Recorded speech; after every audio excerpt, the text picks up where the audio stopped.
I'm Barbara. I'm Cheryl. And I'm Naima. We're three Black moms.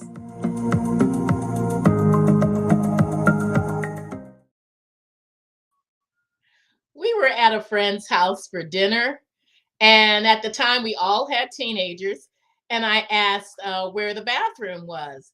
And my friend directed me to go to the left, but I took a wrong turn and went into this room, and the mom screamed, "Oh no, don't go in there!"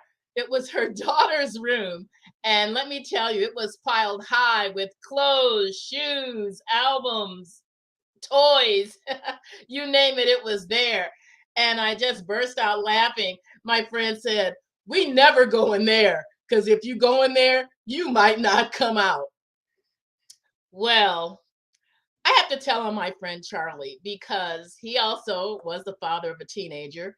And just in comparison, I'm looking back and remembering some funny stories about our kids' rooms. I know my oldest daughter, my husband would come in and say, "I want to see the floor when I come in here." And my other daughter, who was extremely neat and fastidious, well, she was really different. And my friend Charlie, I don't know what his daughter did, but he took the door off of her bedroom and she said, "What am I supposed to do when I want to change?" And he said, "There's no privacy in this house." And he put up a curtain. Okay, I don't know what infraction she did to lose the door to her bedroom, where she lost any kind of real privacy. But surely there are some boundaries that even we as parents don't want to cross, and letting our kids have, some kind of privacy of their own. Now, when they're little, no, there's no privacy because little kids get into all kinds of stuff and you want to know what they're doing and make sure they're safe. And then you have parents who have no idea what their kids are doing, and they could be in the room with a lock on the door, and they're building a bomb to blow up their classmates. And I am not even joking. But surely there are real boundaries to what a child's privacy should be. I actually caught my mother sneaking and reading my diary when I was a preteen. And I was so distraught that that was one of the things that I said, "I'm never going to do that. I'm going to let my kids have privacy." Sisters, what are the boundaries to letting your children or teenagers or young adult children have privacy? What are the boundaries? Okay, can I jump in first? Oh, yeah. Because I'm the one who has a Gen Zer. Mm-hmm. And that's very important because when your kids were teenagers, let's say, that was when Facebook was just getting started. Right. So you had certain rules. Okay, you're not going to be posting all this, rude stuff. I'm going to have to be friended. So, so that I know what's going on, I'm going to be able to monitor you. And probably your kids did not get their first cell phone until they were much older. Mm-hmm. Sarah got her first cell phone when I think she was like 10 or Okay. 11 years old. And most kids now, they get them even younger. They may get 8, 9, 10 years old because the parent wants to know where they are. Now, there are apps out there that can have you monitor what your teen is doing on the phone, because sometimes they're doing stuff, they're sexting, which we've had a show about. They're bullying, which we've also talked about. And some of those things, even though you want there to be a private life, what teenagers and preteens think privacy means is whatever mom and dad don't know. And everybody else, and that's how they get in trouble. We've seen stories recently where a young girl was just rescued after she had friended some guy on Facebook or one of the apps, or one, it probably wasn't Facebook because only old people use that. But it was a social media, and he was like 19 and he said he was 19, he was older. She was 14 or something like that. She was underage, and he ended up kidnapping her, and she was being held in like a shed. And but she had met him online. And so I think when we're talking about the personal, no, you don't have to read the diary, even though sometimes that's when you might find out that your daughter is pregnant or your daughter is sexually active or something like that that you don't want them to know about, or you want to know and they don't want you to know. And sometimes things are dangerous, but you have to kind of tell them, yes, there are going to be things that are private, but if you get in trouble, you need to be able to tell me. If your friend gets in trouble, you need to be able to tell an adult. Either tell me, tell an auntie or an uncle, or maybe a school counselor or something.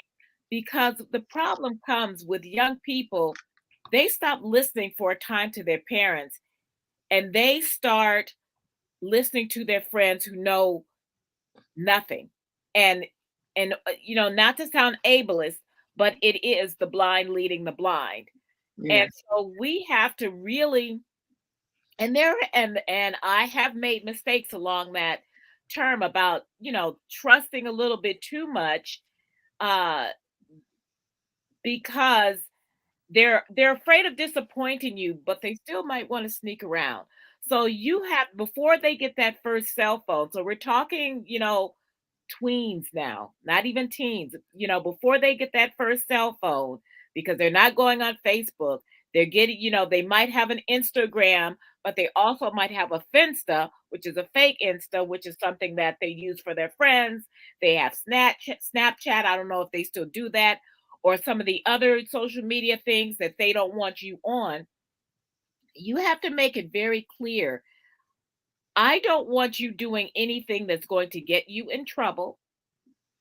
You have the naked pictures talk before the first boyfriend or girlfriend or whatever, and you let them know there's certain things I might want to monitor from you, and they'll learn to talk in code and stuff, but Yeah. chances are you're the one who's paying that cell phone bill. So yeah, you should start thinking about, how much monitoring you need to do, or just being aware. Now, taking off the door off their room, I'm sorry. That's a whole lot. And I understand when they slam the door so much, you're going to give them a reason, like, okay, try to slam a curtain. But but I would be careful about, because the same way you also need to teach them personal boundaries that they do have from you. They do have the right to get dressed, and they do have the right to have a private conversation without you listening in. They do have the right to do that just like you do, and you have to both model that and teach that. So to make a long story short, it depends. It depends how much you need to respect your child, but you need to also have them understand that there are certain things that they are not going to be able to run hog wild on. Yeah. You are right in saying have the talk first and set boundaries, because I am remembering, and I don't know what technical thing this was, but this was before Facebook and before Snapchat and before all these other things. There was some kind of social media that all the kids were on. My kids were actually on some kind of thing. And because my husband is a tech person, he was able to always monitor the conversations that they were having, and really know a little bit of what was going on. But eventually everybody stopped using that media and went on to something else. But there is an important fact that I'd like to bring up about privacy, and that is the fact that if you have built a good relationship with your young person, your teen, your tween, you know, there should not be a thing where they are doing so much sneaking around that when something magnanimous happens, you are completely taken aback. Well, my kid would never do this, and my kid would never do that. And then you find out they are doing this and they are doing that because you have been effectively kept out of the loop. And I'm thinking about parents who are so intimidated by their own children that they don't want to invade their privacy. And so they have no idea what their kids are doing. These are the kids with the keep out of my room signs on their door, and they have a lock that you can't unlock. And that's a little bit extreme. No, So, that is. Naima, what are your thoughts? Yes. Well, let me read a couple of thoughts shared from some of our audience. And Deborah Smith says, "Greeting, ladies. There's no privacy. Let's have communication. Know your child. Just like my mother said, I can see around the corner." Here's another movie, The Captive. You take a look at that. And Carl Albert says, "Peace. Thank you, Albert, for watching us." And Deborah says, "MySpace was in place before." So yes, Yeah, that was it. I think it's significant that, as Cheryl mentioned, her daughter is 10 years younger than our children, because in that 10-year span, a lot of things happen. Oh, Whole absolutely. culture changed with the internet and all the social media. Our children were pretty much in college when that was unfolding. And Yeah. so it didn't have the same impact. Once you're out of my house, whatever you do, that's on you. But when you still have a child at home and they have all this access to information that they don't need to have at the age that they're at, you have to have some type of monitoring system, and you do have to have some conversations about it. And yes, they do have friends whose parents don't have a clue about what's going on. So it makes it difficult when you're really diligent and their friends' parents may not be. And then they're going to visit their friends. And usually when children get into things is at a friend's house because somebody's parents aren't home or aren't paying attention. So that's really hard. And when you do discover things, like if you discover condoms in your daughter's purse that you happen to look, and even if you weren't snooping around, but you found something, what do you say? Because you found something in a purse and maybe weren't supposed to be in the purse, but maybe looking for something else or whatever the case is. But you have to admit, or maybe it was given to them at school, because sometimes in health, that is the thing. Well, you remember have that? those conversations. Have those conversations first. And this is the other thing that I want to, I didn't mean to cut you off there, Naima, but I want to mention something that when, okay, we are unabashedly baby boomers. So we did not grow up with the internet. Right. In fact, I think the millennial generation is probably the first one that actually kind of grew up to a certain extent. Now, my Gen Zer was sitting on her daddy's lap at 9 months old and learning how to move the mouse. So she doesn't know that there was a time before cell phones. Right. So the thing is that what I'm trying to say is, parents, no matter what generation you are, you should not have your kids be more internet savvy than you are. Right. That's not good. And a lot of parents, that's a lot of things that we used to hear. Oh, just have your kids show you how to do that. You know what? Educate yourself. If you don't know what social media they are on, take a class online. Whatever you need to do. They offer them for free at most libraries. Yeah, and I know a lot of older people don't use the internet. They don't, that's fine. But you are a parent. You need to know what your kid is into.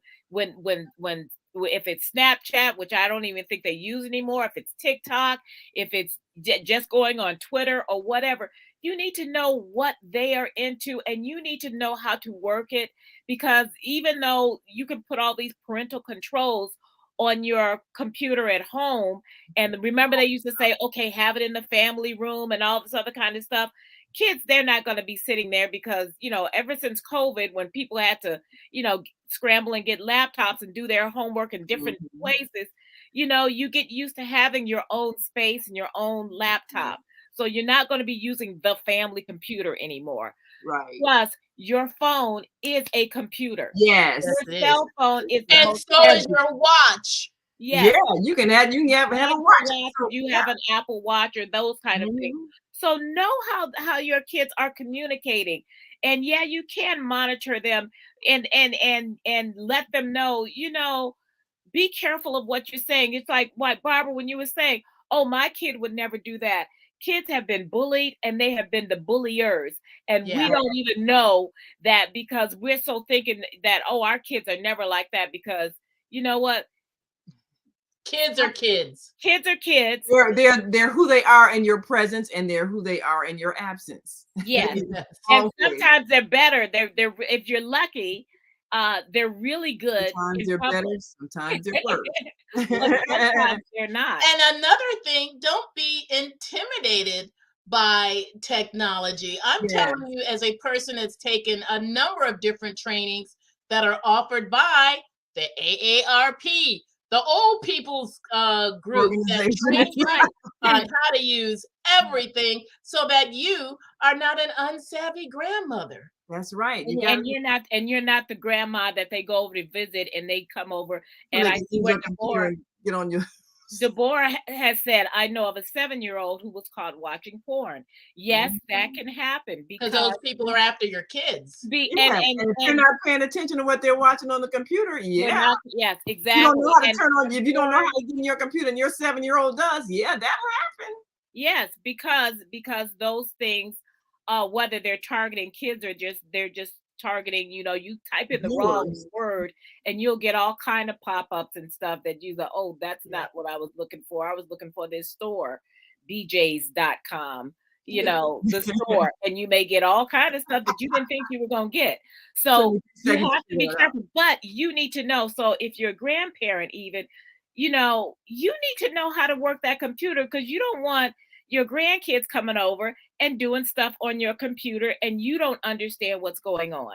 Right. I'm not saying that your kids are all going to be doing something nefarious, but you need to be informed. You cannot just sit around saying, oh, I don't know how to do that computer. I'm too old for that. You know what? If you're walking, I can't work my cell phone. Oh, I don't know how to do that on my phone. I don't know how to do that on. Then go take a class or do something. Learn how to work your appliances. You would not buy a washer and dryer or a vacuum cleaner or an iron or a toaster or anything else. What's that? I don't know what an iron is. That's something I heard about. But you would not buy anything like that. You would not buy any appliance in your house and then say, oh, I don't know how to work that. Yeah, and never learn. Learn. Yeah, you would not do that. So yeah, don't be intimidated by technology. But I think it's also, Barbara, you also mentioned the importance of creating a relationship of trust from the beginning where you can feel comfortable asking things. Like if you do see something or find something or whatever. Now you remember that I don't know if you remember that Cosby episode. Oh yes. He was found with some, I think he had a joint in his book or something. And it happened to belong to his friend, but his parents were all upset and everything. Oh, my son is getting high, and he made his friend come over and confess that it was his, because he didn't want to lose the trust of his parents, that really, mattered to him. And you want your children to feel like they need to live up to your expectations. Yeah. And like you said, sometimes they will sneak around because they don't want to disappoint you, but they do want to do things. But you have to be able to. You have to be able to inquire without the threat of, oh, there's going to be this massive punishment, or I'm going to just be so ashamed and so upset. You have to inquire in such a way that doesn't cause them to lie. And you know what? Not for nothing. There may come a time where they might lie. They might lie. They might obfuscate. They might leave things out. I would say this. Or they might start a big fight. Don't be afraid to have a fight. Yeah. And this is some, yes, exactly. Deborah says, when you sign up on the Only Bears, are you 18 years old? And anyone can say yes. Right. It used to be that Facebook, you could not sign up until you were 13. Yeah. And I think a lot of 12-year-olds signed up. I remember Sarah was in a class and this one of her friends was on and she's bragging. Now she was in the 6th grade at the time. So she was 12, and she's bragging, oh, I was up till 2 a.m. on Facebook and I was thinking, well, where were your parents? Where was your parents? Yeah, why are you in bed? Because she was not supposed to be on it. But of course you do. And you need to tell tell these kids no. And like I said, only old people use that, but a lot of the other things they're trying to get uh they're trying to get more ways to monitor how old kids are. But let's be fair, let's be true, and let's tell the truth. These companies really don't care because they are data mining for your kids anyway. Right. They Yeah. don't They care. don't care if they're 6, Really. 7, 8 years They old don't care. because we are the product. And so they are already getting your kids' information out there. So you need to tell them, don't put your real name and your address and stuff online. Don't even put your real birthday on there. Yes, yes. Well, that's how they get. Well, that's the thing is that's how they are getting on there because they're putting a different birthday. Right. They're putting a fake You birthday. also know that there's a lot of things that are being monitored, and your kids are being monetized already. So it's Yeah. not even just porn. It's all kinds of other Everything. products. anything that is out there, or or someone is looking for to catfish your kid and to tell them, oh, I'm at your school, or I go to another school. That's a 55-year-old man. And Yeah. you have to be That has careful. happened. Do That not has and happened. tell them, you do not, if they ever go back to Facebook or anything else, do not friend people that you do not know personally. If you Yes, can't pick that exactly. kid out of a Now, lineup, do not know is they're not a Yeah. friend of a friend or a cousin or anything like that. But no. you need to start having that conversation when they are 6, 7, 8, 9 years old. Now, yeah. Exactly. And See, it's the not, times have changed so Look much. how it's like when you're technology. talking to them about sex. You don't sit them down Yeah. at 13 and tell them this story. No, you Yeah, we start when just they're do it. young, and you add on as they learn, as they Yeah. as they can they get older. comprehend better. The same thing, you have to do that with the internet and everything else, Right. because they're not understanding that 55-year-old man who's telling you that he's 14 and maybe you're 11 or 12 and you're excited because this guy thinks you're cute. You don't know that, and pretty soon you're sneaking off to meet somebody at a park This and Yeah. is going this is missing. why Very this is why dangerous. you have to have conversations with your children, not where you lecture them, but where you have conversations, where you explain and help them understand, and they can trust you, and they can also trust that if they make a mistake, they can come to you and not be so vilified that they wish they just said nothing, because stuff happens all the time. And a lot of times they'll ask their friends to cover for them because they've done something. Yes. Yes. Yes. But I think one thing is important, and you all may agree or disagree on this one.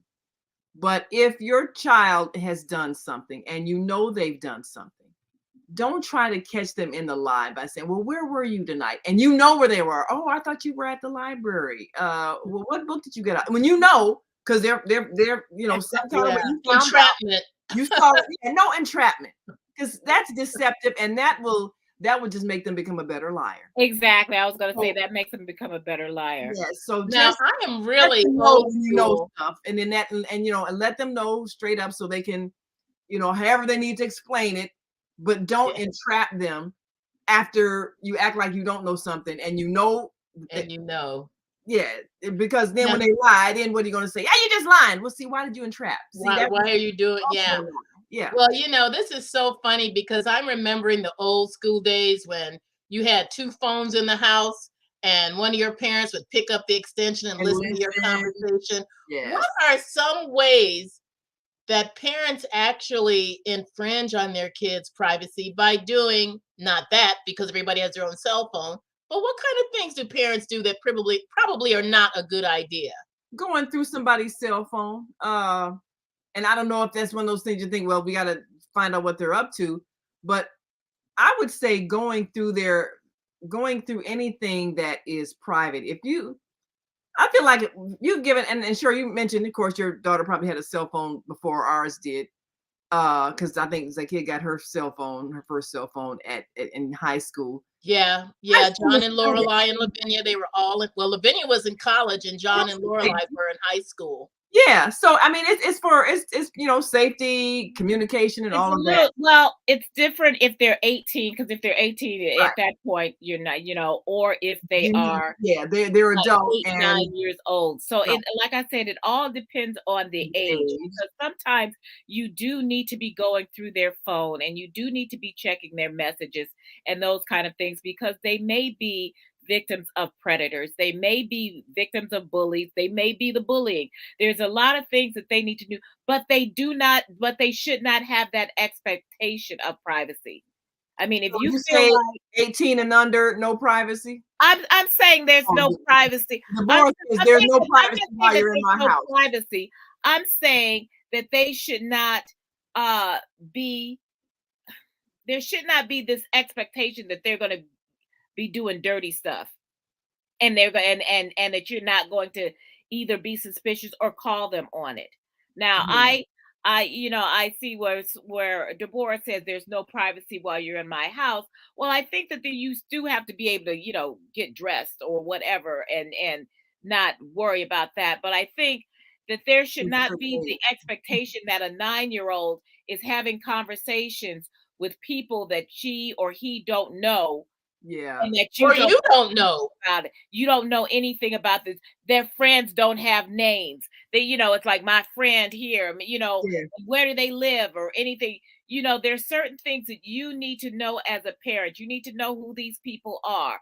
And I'm thinking about, predatory behavior, but it's not even just that. It may be kid to kid stuff. It may be somebody experiencing racism or sexism or homophobia or all this other kind of bullying that happens between children or among children, and you don't know anything about it. But children have been dying by suicide at younger and younger ages, and a lot of it comes from bullying. So you do need to know some of the things that are going on, and they So should be able to come to you, but sometimes they can't. so Should a age child be wise. able to lock their door? Is that permissible? We don't have locks on our doors. I mean, obviously to go in and out, but Yeah, I I don't mean, think so. can they lock themselves in or lock you out well, okay, Deborah says to a certain age. What age do they if they say what happens if your college graduate comes back home and lives at 22 years old? Do they get privacy because they've had it and they've been out of your house? So if they And they're come back, grown. And Yeah, they they are are an grown. adult. If they yeah, do not know, you can't monitor them forever. Once they are grown, they that's are it. grown. 18, that's it.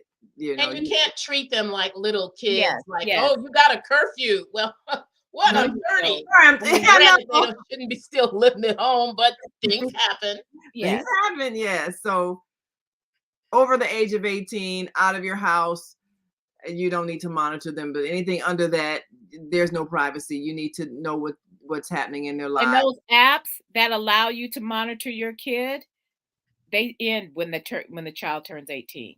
Yeah. So that's the cutoff. Snoop until 18.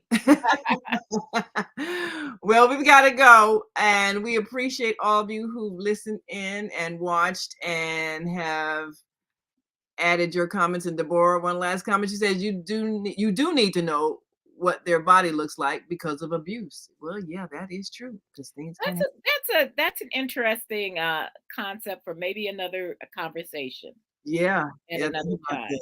Yeah. Right. Well, yeah, you got to identify them if something happens to, yeah, in a coma, hospital, or whatever. But yeah, always you should know your child, and up till age 18, you should know exactly what they're doing all the time. Well, we've got to go. Thank you for watching. Make sure you like and subscribe to our YouTube channel, 3 Black Moms, and like us on Facebook, 3 Black Moms. Until next week, I'm Naima. I'm Cheryl. I'm Barbara. Have a great week.